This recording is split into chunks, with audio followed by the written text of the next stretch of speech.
चलिए शुरू करते हैं। देखिए पहला सूत्र लिखा है ए की पावर m मल्टीप्लाई ए की पावर n। घात क्या है देखना है, यहाँ पे दोनों की घात क्या है, अलग अलग है। कैसे है बेटा, अलग अलग। आधार देखो एक चीज समझो, यहाँ पे लिखा है इस तरीके से ए की पावर m, मगर तो जो नीचे लिखा है ये क्या कहलाता है, आधार कहलाता है। क्या कहलाता है, आधार कहलाता है। ये क्या कहलाता है, घात कहलाता है। ठीक है, ये घात कहलाती है, ये आधार कहलाता है। ठीक है, इतना बात क्लियर। चलिए तो ए की पावर m मल्टीप्लाई ए की पावर n, यानी आधार समान है लेकिन घात क्या है, अलग अलग में है।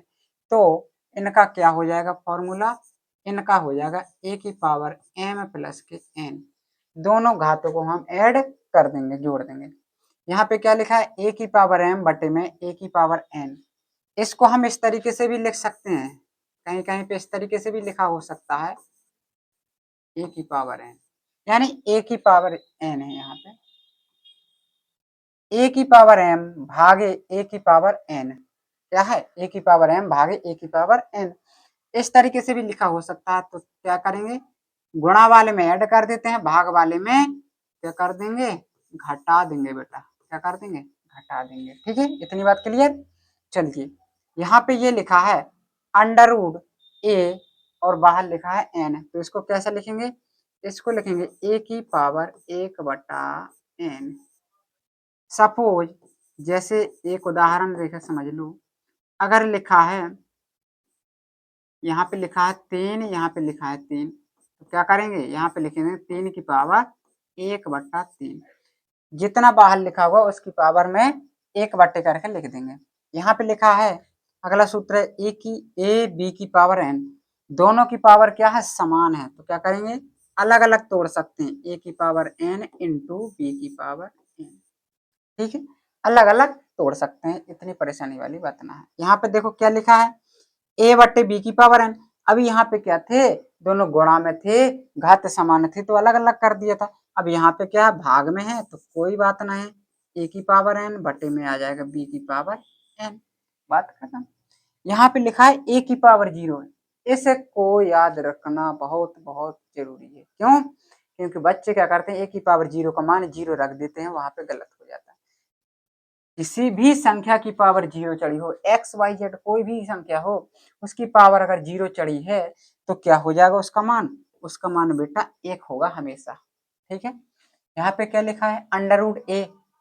अंडर रूट ए हमेशा याद रखना, अंडर रूट ए भर लिखा हो केवल, तो इसके पहले हम क्या मानते हैं, 2 मानते हैं।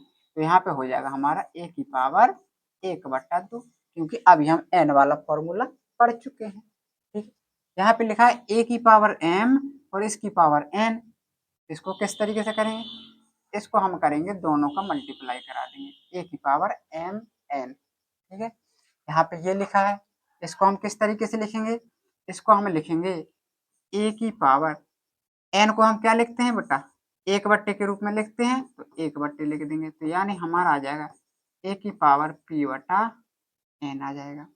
ठीक है, यहाँ पे क्या आ जाएगा, यहाँ पे लिखा है, तो यहाँ पे आ जाएगा अंडर रूट ए की पावर n बटे में अंडर रूट बी इसकी n आ जाएगा बाहर। ठीक है, अब यहाँ पे देखो नेक्स्ट फॉर्मूला क्या कह रहा है, नेक्स्ट कह रहा है अंडर रूट ए की बाहर n और पूरे के पावर m।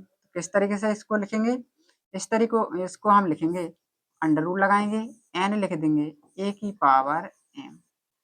ये हमारे इसका फॉर्मूला निकल आएगा बेटा। अब देखो यहाँ पे अंडर रूट लगा है बड़ा, इसके बाहर m, अंडर रूट लगा है a n, इसको हम लिख देंगे अंडर रूट m n, और बड़े में लिखेंगे अंडर रूट m n और a। ठीक है, इस तरीके से इसका आंसर आ जाएगा। यहाँ पे अगला लिखा है ए की पावर m। अगर कोई घात ए की पावर m के रूप में लिखा है, अगर इसको बटे में लिखना है तो हम कैसे लिखेंगे, इसको हम लिख सकते हैं 1/a की पावर -m। और अगर a की पावर -m बटे में है तो ये ऊपर जाएगी, तो कैसे हो जाएगी, प्लस में हो जाएगी बेटा। ठीक है, अब देखो यहाँ पे माइनस में है कि ना माइनस में, तो इसको हम लिख सकते हैं a की पावर m, कैसा हो जाएगा, प्लस में हो जाएगा ये मान। ठीक है, तो इस तरीके से ये मान होते हैं घातांक करने के, जो कि चैप्टर शुरू होगा जब घातांक करने का, जब हम इसके क्वेश्चन डिस्कस करेंगे तो वहां पे बहुत ही ज्यादा इनका यूज होगा। ठीक है, तो इन सूत्रों को क्या करना है, तुम्हें कंप्लीट करना है। नेक्स्ट क्लास में हम इस चैप्टर से रिलेटिव क्वेश्चन कराएंगे। ठीक है, जो कि रेलवे और पुलिस और एसएससी के लिए बहुत ही ज्यादा इंपॉर्टेंट होने वाला है चैप्टर। ठीक है, तो मिलते हैं नेक्स्ट वीडियो में, तब तक के लिए जय हिंद जय भारत।